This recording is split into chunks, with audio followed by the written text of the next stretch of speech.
Misteri Pesugihan Bu Lastri.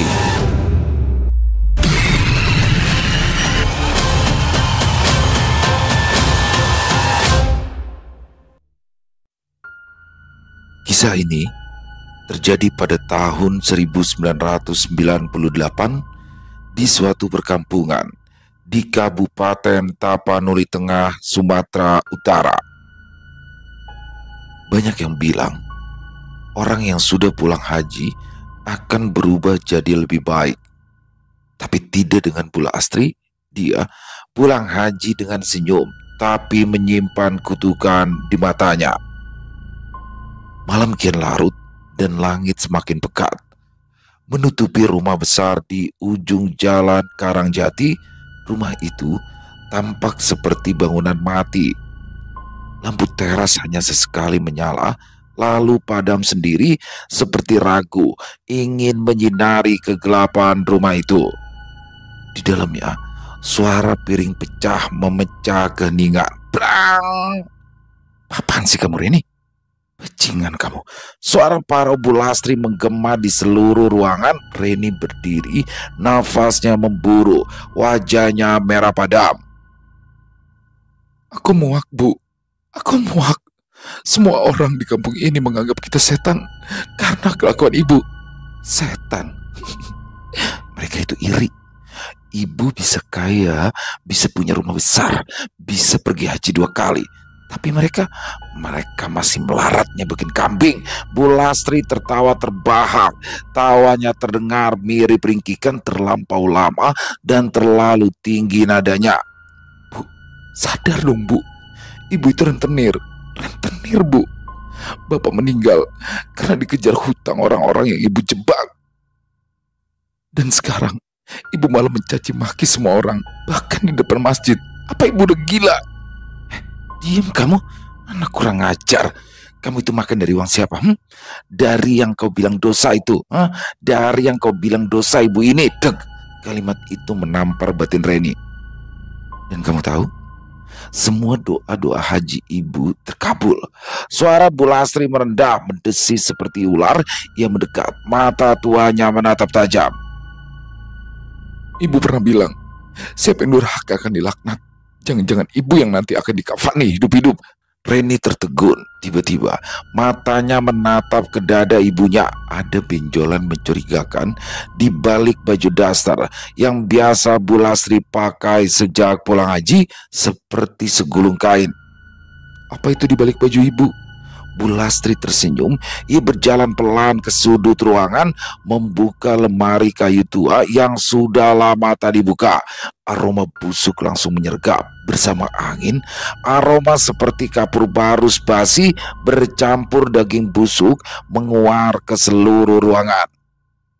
Ibu bawa pulang oleh-oleh dari tanah suci. Ini Reni, ini adalah kain kafan dari tanah haram. Sudah ditiup doa oleh seorang syekh tua untuk melindungi Ibu dari durhaka anaknya. Kata-kata ibunya membuat Reni terdiam, seolah kata-kata itu menusuk. Reni mundur beberapa langkah, matanya menatap lekat-lekat lemari itu. Ibu udah gila, gumamnya pelan. Ibu udah gak waras. Reni melihat kelakuan ibunya yang semakin aneh. Tiba-tiba berubah tenang, matanya sayu. Ia memejamkan mata lalu duduk di lantai bersila. Mulutnya komat kamit seperti membaca doa, tapi suaranya tidak seperti bahasa Arab. Matalik sabalaturan. Tak begitu jelas, tapi itulah kata yang ditangkap Reni dari indera pendengarannya. Reni memekik. Bu, berhenti Bu, hentikan. Kamu yang harus berhenti. Bu Lastri berdiri cepat, matanya memerah, bibirnya berdarah seperti digigit keras. Tiba-tiba saja, tuk, tuk, tuk, terdengar suara ketukan dari kamar tengah 3 kali pelan. Reni membeku. Siapa? Siapa yang ada di kamar tengah itu, Bu? Suaranya gemetar. Yang kau kira meninggal karena gagal bayar, dia belum benar-benar mati, tapi sudah dikafani. Apa sih yang Ibu katakan? Sebenarnya apa yang ia sembunyikan? Gumam Reni dalam hati. Bu Lastri masuk ke dalam kamarnya untuk beristirahat. Dia menatap Reni dengan wajah yang masih dongkol. Reni pun sudah terbiasa dengan sikap ibunya ketika mereka selesai adu mulut. Jadi Reni tak begitu mempedulikan sikap ibunya itu. Malam semakin sunyi. Angin yang semula hanya menyusup pelan, kini berdesir seperti bisikan. Reni berinisiatif mencari kunci kamar tengah. Diam-diam, Reni keluar dari kamarnya. Entah apa yang ada di pikirannya, namun rasa ingin tahu yang besar tak bisa disembunyikan di dalam dirinya. Karena kamar itu selalu terkunci sejak ayahnya meninggal dan ibunya melarang siapapun membuka. Apa yang sebenarnya ibu simpan di sini? Tanyanya lirik. Dia masih berdiri di depan pintu kamar tengah, matanya melirik ke kanan dan ke kiri, tangannya mulai mencari-cari kunci. Di mana? Di mana kunci itu? Gumamnya. Reni terus mencari kunci kamar itu di bawah taplak meja, di bawah keset, namun tak kunjung ketemu. Rasa penasarannya sudah di ubun-ubun. Lalu dia melihat vas kecil di atas bufet kecil di sudut ruangan tengah rumahnya. Seolah ada dorongan untuk melangkah menuju bufet itu. Akhirnya Reni mengeluarkan bunga dalam vas itu. Lalu ia membalikan vas itu sambil menampung dengan sebelah telapak tangannya. Dan benar saja, sebuah kunci jatuh di telapak tangannya. Akhirnya ketemu juga, gumamnya. Reni melangkah cepat menuju kamar tengah, namun saat memutar anak kunci, tangannya gemetar. Ceklek, pintu kamar terbuka perlahan. Bunyi pintu berderit panjang. Kamar itu gelap, lembab dan dingin, seperti tak pernah dijamah. Di sudut ruangan terlihat bayangan seseorang yang duduk bersimpuh, mengenakan kain kafan. Tak ada wajah, hanya kain putih bernoda merah di bagian kepala. Reni. Suara itu datang dari arah makhluk berkafan itu, lemah tapi nyata. Ibu, ada apa ini? Reni beringsut mundur, tubuhnya lemas. Bu Lastri datang mendekat sambil tertawa cekikikan. Tangannya mengangkat segulung kain kafan. Kita semua bisa selamat, Ren, asal kau tidak terus mencari tahu. Bu, sebenarnya apa yang ibu rencanakan? Tapi Bu Lastri hanya berdiri mematung. Dia kehilangan kendali. Ren menyadari ada entitas lain yang merasuki ibunya. Tiba-tiba saja tubuh Bu Lastri terangkat seperti ditarik kekuatan gaib. Tubuhnya melayang dan brak, terlempar menabrak lemari, lalu diam tak bergerak. Apa yang sedang terjadi? Wajah Reni pucat seketika. Dia bingung harus melakukan apa. Jika dia meminta tolong tetangga dan mereka melihat ruangan ini, dia tidak bisa membayangkan apa yang akan difikirkan tetangga tentang keluarganya. Ada tanda tanya besar dalam benaknya, namun dia tak bisa bertanya karena ibunya masih pingsan. Berulah saat pagi hari ibunya terbangun. Reni tak membahas apapun tentang kejadian tadi malam. Reni yang melihat ibunya setelah bangun pagi tak ada lagi di tempat tidurnya pun melangkah ke ruang tamu. Terdengar suara kokok ayam dari kejauhan. Matahari belum sepenuhnya naik. Cahaya kekuningan menembus sela-sela tirai jendela, menerpa wajah Reni yang masih terpaku di kursi kayu ruang tamu. Dia belum tidur sama sekali. Kepalanya bersandar di dinding yang terasa dingin, matanya terlihat merah dan wajahnya sebab perdebatan dengan Bu Lastri semalam masih terpatri di benaknya. Dengan suara keras, umpatan yang menusuk dan cemoohan yang menyayat. Terdengar suara dinding sendok jatuh di dapur. Reni tersentak. Ia berdiri perlahan. Kakinya terasa berat, tapi hatinya lebih berat lagi oleh rasa curiga yang tak bisa dijelaskan. Ada yang janggal. Sejak kemarin, bahkan jika dipikir-pikir, ini terjadi sejak beberapa bulan terakhir setelah ibunya pulang dari Tanah Suci. Reni mulai mengingat kembali Rentetan kejadian janggal di rumah ini, terutama kejadian yang erat kaitannya dengan ibunya. Dia kembali menyusun puzzle-puzzle teka-teki yang penuh tanda tanya, dan seingatnya ada kejadian saat pukul 2.30 dini hari di malam-malam sebelumnya. Dia tidak bisa tidur, bukan hanya karena emosi yang belum usai, saking seringnya ia berselisih paham dengan ibunya, tapi karena sesuatu yang lain. Ia mendengar suara dari kamar ibunya. Itu bukan suara biasa. Bismillah, ya Mokal Al-Fatih. Samar-samar terdengar suara pelan seperti orang berbicara tapi terputus-putus. Ia menegakkan badan, nafasnya tertahan, langkahnya perlahan mendekati kamar Bu Lastri yang terletak di ujung lorong. Dia tahu ibunya tak pernah menyukai diganggu tengah malam, tapi suara itu terdengar asing. Itu suara laki-laki, bisik Reni dalam hati. Siapa dia? Saat ia menempelkan telinganya ke pintu kayu itu, terdengar suara lain yang membuat bulu kuduknya berdiri. Terdengar suara cekikikan, tapi seperti tawa ditahan. Reni beringsut mundur satu langkah, matanya membulat. Bukan, itu bukan suara ibunya, juga bukan suara laki-laki. Itu seperti suara yang lain. Dalam benaknya, Reni menerka-nerka, tapi untuk kali ini dia belum berani mengambil tindakan apapun. Dia hanya terus mendengar. Waktu berlalu dengan cepat. Pagi harinya, Bu Lastri tampak seperti biasa. Dia mengenakan daster sebagai baju dinas rumahnya dan kerudung separuh untuk bertempur dengan kegiatan dapurnya.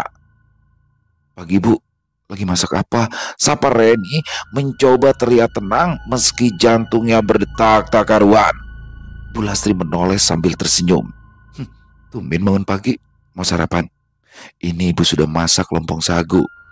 Lompong sagu adalah makanan khas dari daerah Tapanuli yang terbuat dari sagu tepung, pisang, dan kelapa parut dan gula aren. Dibungkus dengan daun pisang, lalu dikukus dengan daun pisang.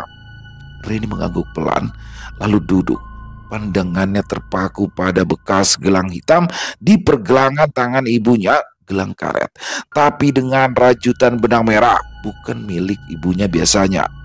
Ren, bantu Ibu bungkus dan ngukus lompong ini ya. Baik Bu. Reni bergegas mendatangi ibunya dan dengan cekatan ia membungkus bahan yang sudah diaduk ibunya di panci barusan. Setelah selesai, Reni mengukusnya. Ibu dan anak itu pun menikmati lompong sagu itu selagi masih hangat. Namun setelah makan dan melihat situasi sudah lebih stabil, Reni mulai angkat bicara. Tadi malam Ibu ada tamu ya? Tanya Reni pelan. Bu Lastri menoleh cepat, senyumannya menghilang. Gak ada. Kenapa tanya begitu? Reni diam. Ya tahu ibunya berbohong. Siang menjelang, saat ibunya pergi ke pasar, Reni tidak membuang waktu. Tangannya gemetar saat mengambil kunci duplikat yang kini disembunyikannya di balik kaleng roti. Dengan hati-hati, ia memasukkan kunci ke lubang gagang pintu kayu itu. Ceklek. Pintu terbuka perlahan, hawa panas menyeruak keluar, bau menyengat menusuk hidung, campuran dupa terbakar, kemenyan, dan bau amis. Ya Allah, gumam Reni, ia menutup hidung. Di dalam ruangan itu, dia melihat sesajen yang masih hangat, topeng setan, dan foto-foto robek yang ditempel di dinding. Di pojok ruangan, ada rak kecil penuh botol kaca berisi cairan merah. Di tengah ruangan, terbentang sebuah kain kafan. Masih terlihat putih, tapi warnanya lusuh, sedikit kucel, dan mengeluarkan bau aneh. Reni mendekat. Di atas kain itu, ada gumpalan rambut panjang dan ceceran cairan yang sepertinya sudah mengering. Namun itu jadi tampak seperti kerak yang mengering.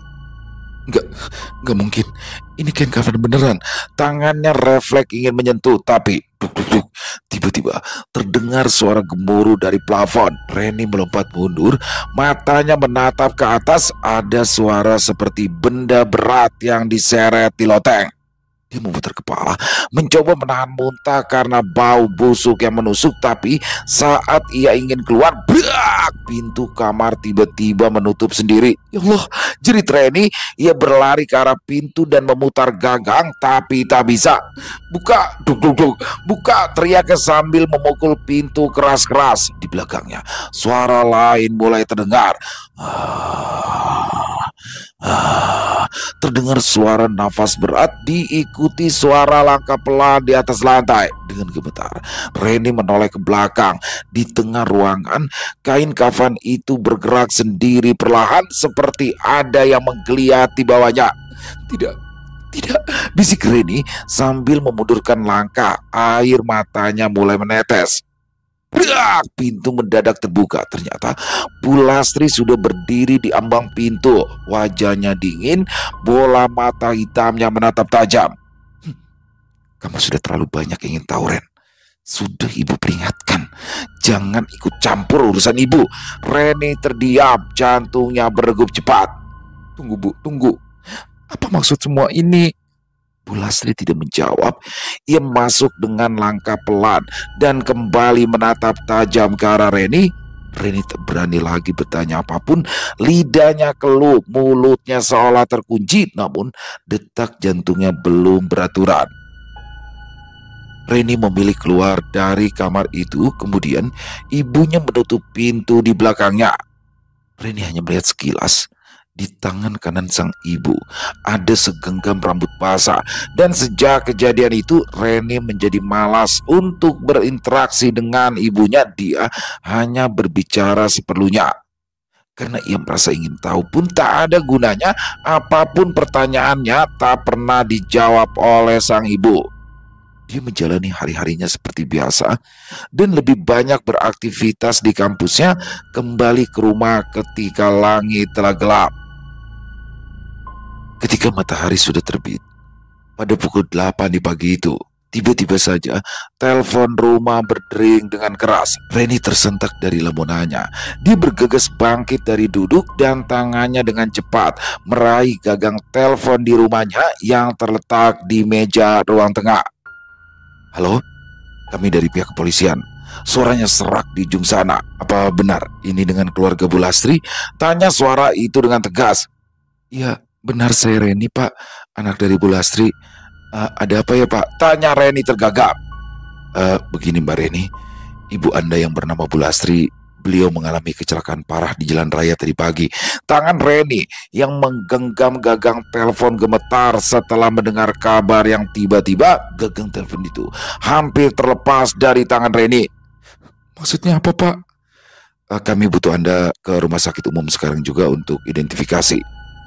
Beberapa jam kemudian, setelah selesai identifikasi dan mengurus semua dokumen dan administrasi jasad sang ibu, Reni pulang dengan ambulans bersama jenazah sang ibu. Kala itu langit mendung, rumah besar itu dipenuhi pelayat, tapi yang datang lebih banyak diam, saling berbisik dengan wajah tegang.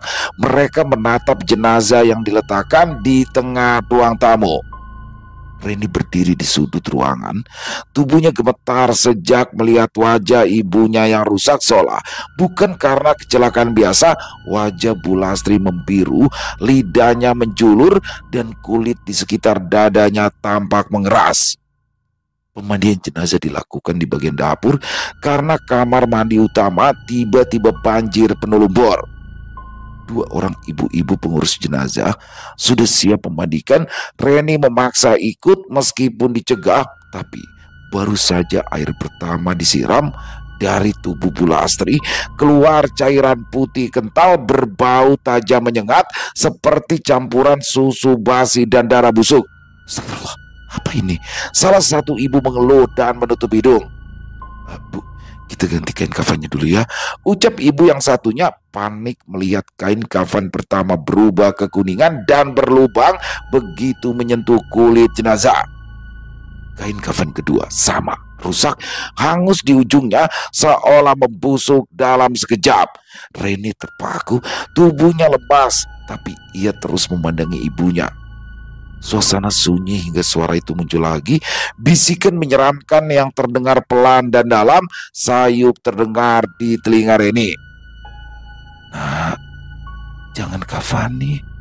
Itu milikku, kembalikan."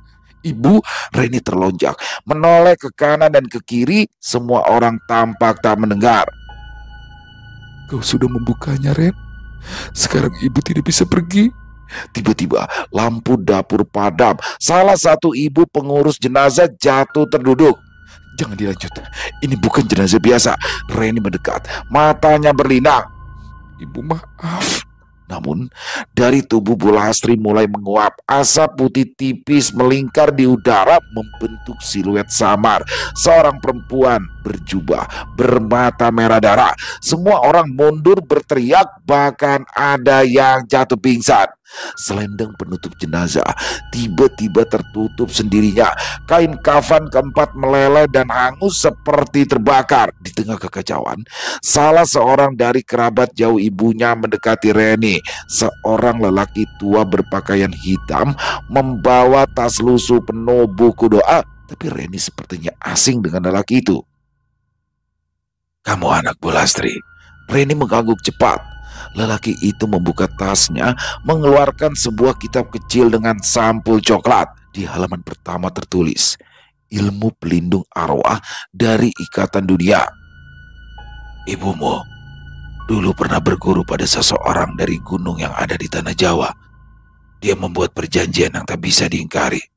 Selama kain kafan miliknya masih ada, arwahnya akan terikat dan tubuhnya menolak dikafani ulang." Reni terdiam, kakinya gemetar. "Di mana kain kafan lamanya, Nak?" Reni mendongak, nafasnya tercekat. "Ada di kamar rahasia yang dulu pernah aku buka." Lelaki parubaya itu menatap lekat pada Reni. "Setelah pemakaman ibumu, ambil kain itu, lalu cuci." Reni mengangguk. Tak lama kemudian lelaki itu pun pamit dari rumah Reni. Waktu berlalu, langit masih kelabu saat liang lahat ditutup. Reni berdiri sendirian menatap gundukan tanah yang baru. Air matanya kering, tapi hatinya kian tenggelam dalam kebingungan dan rasa bersalah. Reni menatap liang kubur sang ibu yang kini perlahan mulai tertutup tanah merah. Rasanya ia tak percaya kenapa semua terjadi begitu cepat. "Ibu, kenapa harus seperti ini?" Langit mulai gelap, padahal baru pukul 3 sore. Rumah mulai dingin seperti malam telah datang lebih cepat dari biasanya. Reni tahu malam nanti dia harus masuk kembali ke kamar itu. Kembali menghadapi kain kafan milik ibunya, kembali menantang arwah yang belum mau pergi, dan mungkin malam itu ia tak akan keluar lagi. Di malam harinya, rumah itu kembali sunyi, tapi suasana jauh dari tenang. Bau dupa dan kemenyan yang dulu hanya muncul setiap malam Jumat kini seperti menetap di seluruh sudut rumah. Tok tok tok, suara pintu diketuk 3 kali. Reni membuka. Seorang perempuan tua berjilbab syar'i berdiri di ambang pintu. Sorot matanya tajam tapi lembut. Di tangannya sebuah tas hitam lusuh tergantung. "Kamu Reni?" Reni mengangguk. "Ya, maaf ibu, siapa?" "Saya Ustazah Marwah. Saya dulu adalah sahabat ibumu sebelum dia memilih jalan yang lain. Kamu masih sangat kecil sekali saat itu, Reni."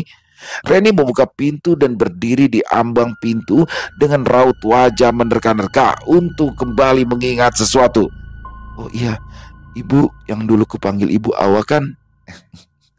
"Akhirnya kamu sudah ingat, Nak. Boleh ibu masuk?" tanya Bu Marwah dengan senyuman lembut menghiasi wajahnya.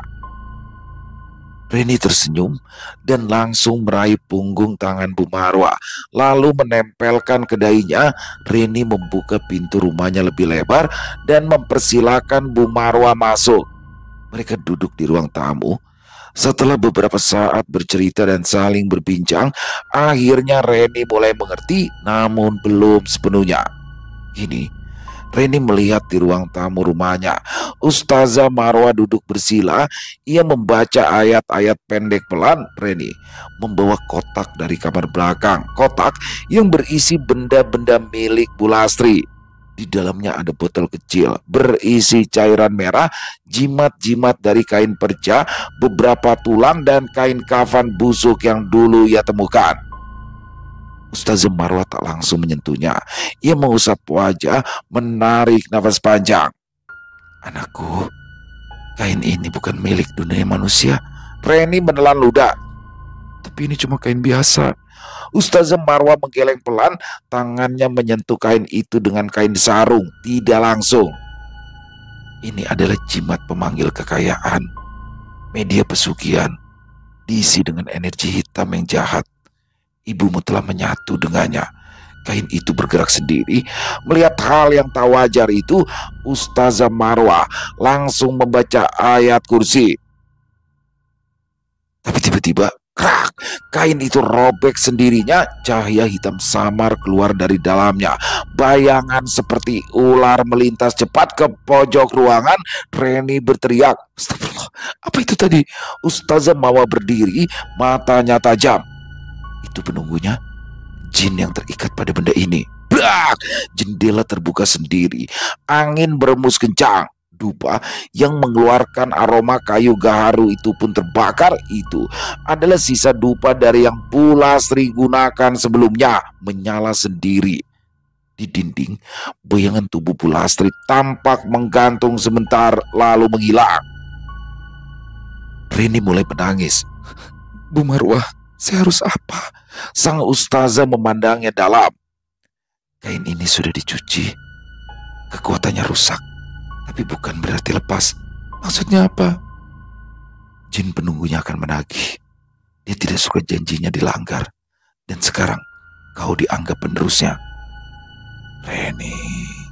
Terdengar bisikan suara pelan yang mendesis. Bisikan itu dari dalam rumah. Reni menoleh cepat ke lorong, tapi kosong.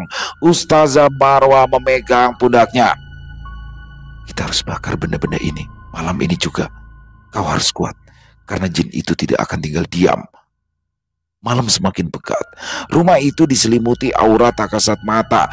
Kain kafan diletakkan di halaman belakang bersama jimat-jimat lainnya. Ustazah Marwah menuangkan minyak zaitun dan air ruqyah. Ia membaca doa pemusnah sihir. Terdengar lantunan doa yang dibacakan dengan keras saat api dinyalakan. Jeritan panjang menggema dari dalam kobaran api. Langit di atas rumah itu mendadak gelap. Angin berputar seperti pusaran. Reni berteriak. Tubuhnya hampir terpental mundur. Cahaya hitam keluar dari api dan menyebar lalu hilang. Hening. Beberapa saat kemudian, Reni terduduk, nafasnya tersengal, matanya menatap ke arah sisa abu kain kafan. Ustazah Marwa memandangnya tajam. "Kau belum sepenuhnya bebas, tapi kau sudah selangkah keluar dari bayangan ibumu." Reni mengangguk pelan, namun dari balik dinding terdengar suara ketukan keras, duk duk duk, dan suara yang membuat darah Reni membeku. Suara pelan tapi jelas, itu adalah suara ibunya. "Reni, itu milik ibu. Kembalikan. Darah harus dibayar dengan darah." Sudah nak. Ayo mari kita masuk. Kita sholat dan terus berzikir." "Temani aku malam ini ya, Bu." "Ya, ibu akan temani kamu malam ini." Malam itu begitu mencekam bagi Reni. Syukurlah ada Bu Marwah yang menemani.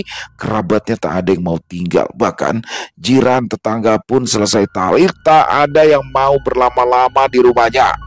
Malam itu Reni tak juga bisa memejamkan mata. Meski Ustazah Marwa tidur di kamar depan, bayangan suara ibunya yang terus-menerus menuntut masih menggema di telinga. "Kembalikan. Darah dibayar dengan darah." Matanya terbuka lebar, nafasnya memburu. Di kamar itu, bau dupa samar-samar masih tertinggal. Reni duduk. Ada dorongan kuat dari dalam dirinya untuk mencari tahu semuanya tanpa sisa. Ia mengambil senter dari laci, lalu berjalan pelan ke kamar ibunya. Kamar rahasia itu kini dibiarkan terbuka setelah kejadian kemarin.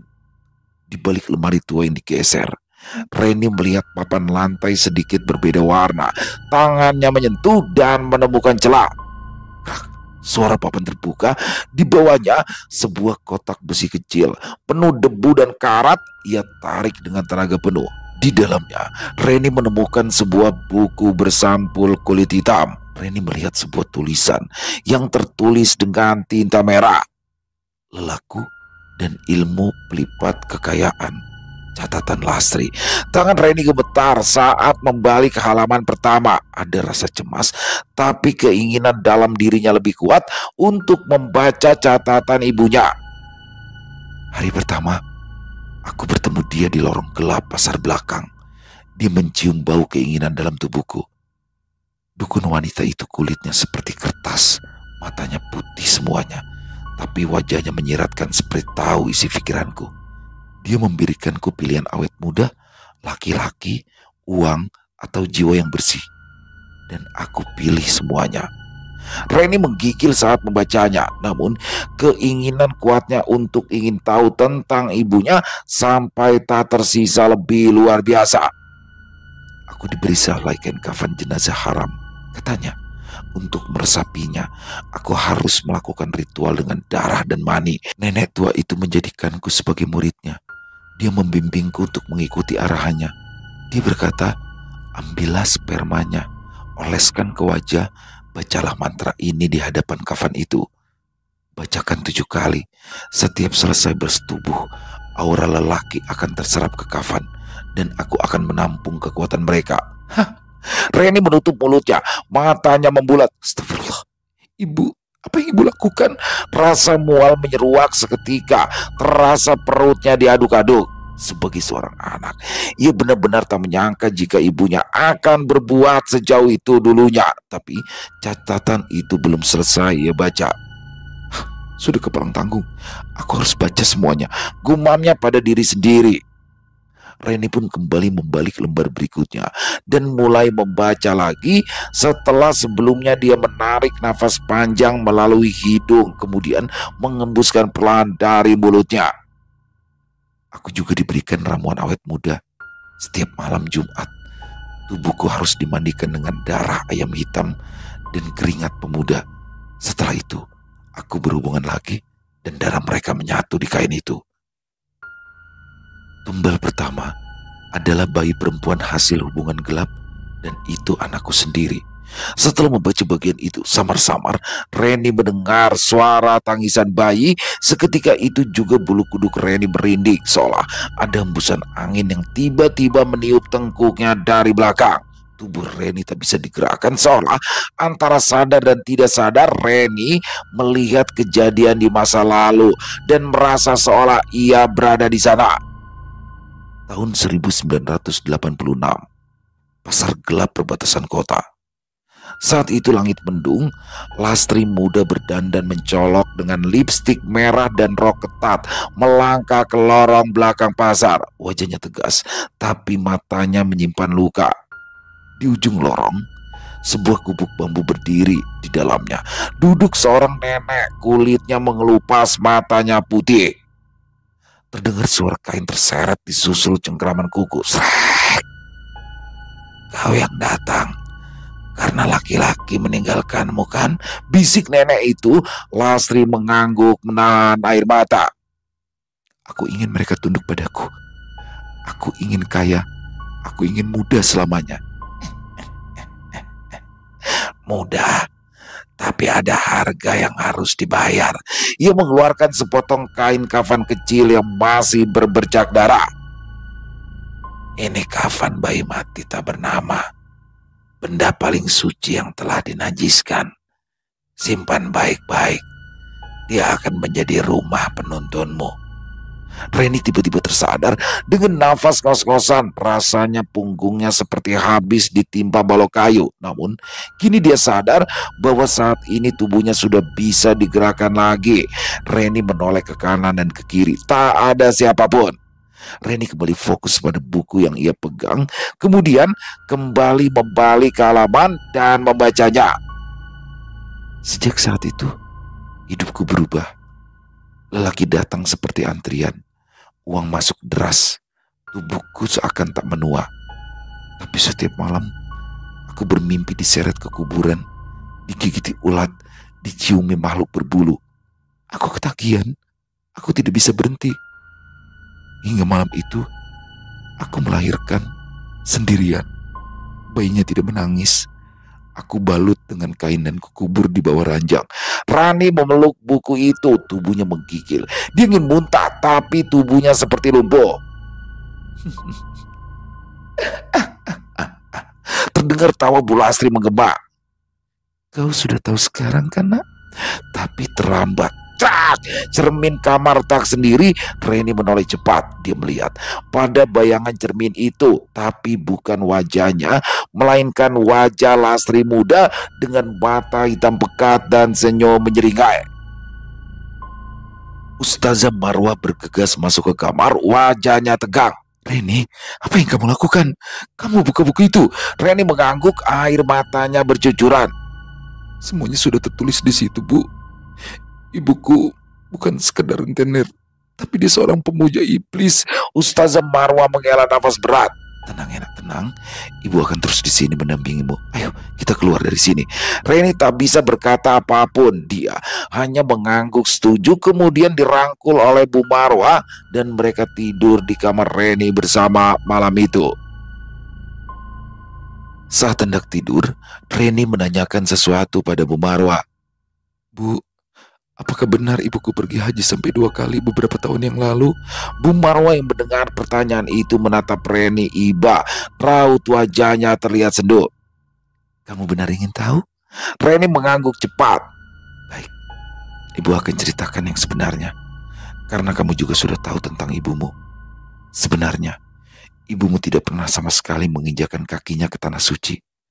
Dia pergi menemui gurunya di lereng gunung yang ada di tanah Jawa untuk memperkuat keilmuannya. Bahkan dia rela menumbalkan ayahmu dan juga adikmu, nak. Mendengar hal itu, Reni tak bisa berkata apapun. Lidahnya terasa keluh, namun air matanya menetes deras hingga baunya bergetar. Brak! Jendela kamar terbuka dan terhempas sendiri. Bu Marwah menghela nafas kasar melihat kejadian itu. Malam ini, arwah dan jin itu pasti kembali, karena kini mereka tak punya wadah. Reni memandang sekilas keluar jendela. Langit malam tiba-tiba berwarna merah darah. Reni buru-buru kembali menutup jendela kamarnya. Sudah, mari kita berdoa dan berzikir. Kita tidur ya. Besok kita harus mempersiapkan tahlilan malam ketiga ibumu. Reni mengangguk, kemudian memaksa diri untuk memejamkan matanya di sebelah Bu Marwah. Dalam hatinya, ia tak berhenti berzikir hingga tanpa sadar keduanya pun terlelap. Tiba saatnya malam ketiga tahlilan. Rumah Reni disesaki oleh warga desa. Lelaki dan perempuan duduk bersila dengan wajah khusyuk, namun udara di dalam rumah terasa dingin tak biasa. Bahkan kipas angin pun mati sejak maghrib. La ilaha illallah, la ilaha illallah. Suara tali diikuti suara orang mengaji berulang terdengar syahdu. Reni duduk di dekat Ustazah Marwah. Di depan mereka, Pak Kiai Ma'ruf, ulama sepuh dari desa sebelah, mulai membuka kitab doa. Dia sudah diberitahu segalanya tentang kain kafan, jin pesugihan, dan buku ilmu sesat milik Bu Lastri. Kita akan memulai ruqyah besar, agar apapun yang masih menempel di rumah ini bisa kembali ke tempatnya. Lantunan ayat suci mulai terdengar pelan. Reni menggenggam tasbihnya erat, tapi dadanya berdegup kencang. Dia tahu malam ini semuanya akan berpuncak. Doa baru sampai pada ayat keempat, namun tiba-tiba pintu kamar terbuka sendiri dengan keras. Semua orang sontak menoleh. Asap hitam keluar dari ambang pintu kamar Bu Lastri. Suasana berubah mencekam. Dari dalam kabut muncul sosok mengenakan kain kafan terbakar dengan wajah melepuh dan mata yang hitam. Kainnya terseret di lantai, dari mulutnya darah menetes. Reni, Kembalikan anakku, ibu belum selesai. Apa itu? Apa itu? Suara teriakan jemaat talil mulai panik terdengar memenuhi ruangan. Piring-piring mulai berjatuhan. Reni menangis. Bu, Pak, apa benar itu awar ibuku yang belum tenang? Pak Kiai berdiri, tangannya mengangkat tasbih, suaranya tegas. Itu bukan arwah ibumu. Itu jin iblis menunggu kain kafan. Ia hanya mengenakan wajah ibumu. Dia ingin mencari wadah baru untuk menghidupkan ilmu sesat ini. Tiba-tiba, seluruh ruangan mulai bergetar. Lantunan doa berubah menjadi raungan. Pak Kiai memberi isyarat cepat. Bawa kain kafan sekarang. Ustazah Marwa mengeluarkan kain kafan dari dalam kantong plastik hitam. Kain itu sudah kering, tapi warnanya masih keabu-abuan. Dia menatap Pak Kiai yang kemudian menuangkan minyak zaitun dan air ruqyah ke atasnya. Bakar, bakar semuanya sekarang. Kain kafan dan buku catatan hitam itu dimasukkan ke dalam panci besar. Api menyala membumbung tinggi, tapi dari dalam api suara-suara gaib mulai terdengar. Seluruh rumah berguncang, piring pecah, jendela retak, lampu gantung berayun kencang. Namun perlahan semua kembali hening. Reni terduduk lemas, Ustazah Marwa memeluknya, para jemaah mulai keluar satu persatu. Pak Kiai menatap ke arah langit-langit. Sudah selesai. Beberapa jam setelah semua orang pulang, Reni duduk seorang diri di kamar. Ia mencoba tidur, tapi tubuhnya menggigil lagi. Dingin luar biasa menyelimuti ruangan. Tiba-tiba saja terdengar bunyi suara mainan bayi. Reni menoleh. Di pojok kamar terlihat boneka bayi kecil tergeletak. Reni terdiam. Dia berpikir dia tidak pernah punya boneka itu. Ia mendekat pelan dan saat ia menyentuhnya, terdengar suara tawa bayi kecil yang pelan tapi janggal. Suara itu berubah menjadi bisikan. Aku belum memilih Kak Reni. Salah satu harus menggantikannya. Ibu sudah mati tapi aku belum tenang. Reni terdiam, lalu di cermin kamar terpampang wajah bayi perempuan dengan mata merah. Tangan kecil menempel dari dalam kaca. Terdengar suara ketukan dari dalam cermin. Reni mengabaikannya. Ia masuk ke kamarnya dan melihat Bu Marwa sedang sholat. Teror malam itu usai. Reni dan Bu Marwa akhirnya bisa tidur tanpa rasa cemas. Keesokan paginya, Bu Marwa ingin berpamitan pada Reni, namun Reni mencegahnya. Bu, aku mohon menginaplah di sini sampai besok. Bu Marwa menatap wajah Reni yang sendu dengan ekspresi mukanya memohon. Akhirnya, Bu Marwa menganggukkan kepalanya tanda setuju. Reni pun tersenyum bahagia sambil memeluk Bu Marwa. Namun tak kenapa, masih ada rasa tak tenang dalam hati Reni. Ia kembali ke kamar tempat biasa mendiang ibunya melakukan ritual itu. Memasuki kamar, nafasnya terengah-engah. Reni terduduk di lantai, tubuhnya lunglai. Kain kafan yang asli kini telah menjadi abu di dalam tungku besi. Tapi justru di sanalah semuanya dimulai. Tiba-tiba terdengar suara di dalam kamar itu. Tahu anak kecil berubah menjadi suara laki-laki iblis menggelegar. Tubuh Reni tiba-tiba kejang, wajahnya menyeringai. Dari mulut Reni keluar bisikan-bisikan dalam bahasa yang tadi mengerti. Zalramik karunlah. Bu Marwa yang mendengar suara gaduh dari kamar itu bergegas masuk dan mendapati Reni yang aneh. Reni, sadar nak, sadar, jangan biarkan dia menguasaimu, teriak Bu Marwa sambil terus melantunkan zikir keras-keras. Bu Marwa panik karena tak ada perubahan. Dia berlari keluar dari rumah, meminta bantuan pada jiran tetangga di situ. Masuklah dua orang tetangga lelaki ke rumah Reni. Mereka berusaha menahan tubuh Reni yang meraung dan meronta-ronta liar. Tak lama kemudian, Pak Kiai Ma'ruf tiba membawa kendi berisi air zam-zam dan segenggam daun bidara. Setan di kafan ini bukan sembarang setan. Dia hasil pemujaan bertingkat dengan tumbal sejak dalam kandungan, ujar Pak Kiai. Tiba-tiba suara seorang anak kecil terdengar dari atas loteng. Reni, ibu jahat. Aku gak mau jadi tumbal. Semua terdiam. Pak Kiai menengadah. Jangan-jangan itu adik Reni. Dalam momen kerasukan, jiwa Reni dilempar ke dalam ruang hitam. Di sana, dia melihat potongan masa lalu saat dirinya kecil duduk menangis, sementara Bu Lastri mengusap perut hamilnya di depan cermin besar yang ditutupi kain putih. Ternyata ada masa kecil yang terlupakan dan tak pernah diceritakan. Kamu akan lahir dan mati sebelum menangis. Ibumu butuh kau demi kekuatan. Detak jantung janin, suara bayi menangis lalu ding. Reni menangis setelah kesadarannya kembali.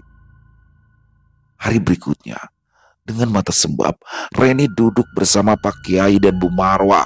Di hadapannya, koper warisan Bu Lastri telah dibuka sepenuhnya. Perhiasan emas, uang, catatan-catatan kuno, dan sebuah boneka kecil terbungkus benang merah.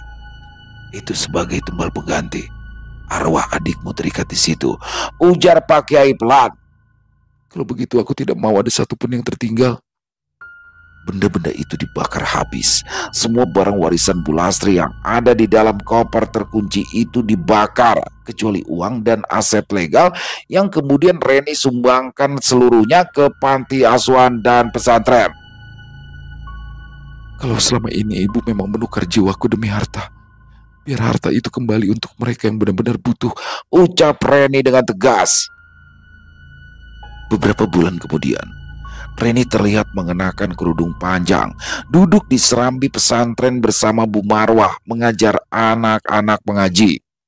Suara anak-anak tertawa ceria, angin berembus lembut, namun sesekali saat malam menjelang dan ketika suara jangkrik berhenti, bisikan lirih terdengar di telinganya. Aku belum selesai. Reni hanya tersenyum menatap langit malam. Ibu, jika ibu masih terikat, semoga doa ini cukup untuk membebaskan. Tapi jika tidak, maka aku sudah siap. Dan di setiap malam Jumat, suara ketukan 3 kali dari balik jendela kamar Reni selalu terdengar. Karena terus seperti itu, Reni memutuskannya bahwa setiap malam Jumat dia tidur ditemani oleh Bu Marwah.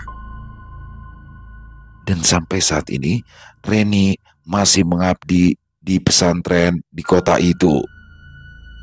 Selesai. Oh, kisah dari Selomin. Waduh, ini kisah dari Sumatera Utara ya, berarti ya. Tapanuli dan Selomin memang berdomisili di Sumatera Utara. Jadi untuk menambah variasi kisah-kisah yang ada di Ilo Bercerita, dan kali ini kisahnya, waduh, Bu Lastri. Ternyata Bu Lastri selama ini melakukan pesugihan yang sangat mengerikan, yang mana pesugihan ini turun-temurun. Dan bahkan ternyata Reni juga punya adik, yang mana adik dari Reni itu juga ditumbalkan dan bisa jadi penerus. Waduh, ngeri banget ya. Alhamdulillahnya Reni dikelilingi oleh orang-orang baik. Ada Bu Ustazah Marwah dan juga ada Pak Kiai Ma'ruf. Dan pada akhirnya Reni pun terbebas dan Reni akhirnya tinggal di pesantren hingga saat ini. Jadi kisah-kisah dari Selomin ini memang based on true story teman-teman ya, kisah nyata. Tapi untuk percaya atau tidaknya kami kembalikan lagi kepada teman-teman ya. Yang jelas ini adalah kisah nyata yang ditulis oleh Selomin sendiri. Terima kasih Selomin atas kisahnya. Ditunggu lagi untuk kisah-kisah selanjutnya. Dan semoga kisah barusan bisa menghibur teman-teman semua ya. Para pecinta penikmat horor misteri, lebih khususnya lagi kepada para subscriber dari channel Ilo Bercerita. Buat yang punya komentar lain bisa menuliskan di dalam kolom komentar. Dan buat teman-teman yang suka dengan videonya bisa diklik tombol like-nya, tombol jempolnya. Boleh juga dibantu di-share ya link videonya ini ke teman-temannya yang lain agar juga ikut merasa terhibur. Dan buat teman-teman yang mungkin belum subscribe channel Ilo Bercerita bisa diklik tombol subscribe. Jangan lupa lonceng notifikasinya dinyalakan agar teman-teman selalu mendapatkan notifikasi dari konten-konten yang akan kami upload selanjutnya. Dan untuk channel Ilo Bercerita ini kami upload setiap hari teman-teman, setiap malam jam 9 malam waktu Indonesia bagian Barat.